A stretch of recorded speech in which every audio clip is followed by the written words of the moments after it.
समृद्धी महामार्गावर चालत्या बसचं चाक फुटून बसला आग लागली। सुदैवानं बसमधील सर्व प्रवासी बाहेर पडले, त्यामुळे जुन्या कटू घटनेची पुनरावृत्ती टळली।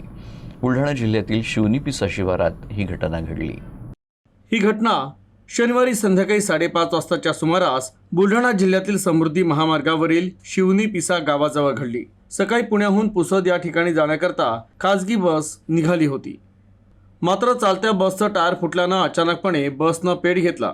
मात्र बस चालक आकाश जमदाडे यांना प्रसंगावधान राखत बस कडेला घेतली। या बसमध्ये 35 प्रवासी होते। बस रस्त्याच्या कडेला घेत चालकानं सर्व प्रवाशांना सुखरूपपणे खाली उतरवलं, तर तोपर्यंत आगीनं चांगलाच पेट घेतला होता। घटनेची माहिती मिळताच अग्निशमन दलाचं पथक आणि पोलीस पथक घटनास्थळी दाखल झालं। त्यांनी शर्थीचे प्रयत्न करत आगीवर नियंत्रण मिळवलं, मात्र तोपर्यंत बस जळून खाक झाली होती। तर या घटनेनं काही वेळ समृद्धी महामार्गावरील वाहतूक प्रभावित झाली होती। तर बस चालकाच्या प्रसंगावधानतेनं मागील जुन्या कटू घटनेची पुनरावृत्ती झाली नाही याचं समाधान प्रत्येकजण व्यक्त करत होता।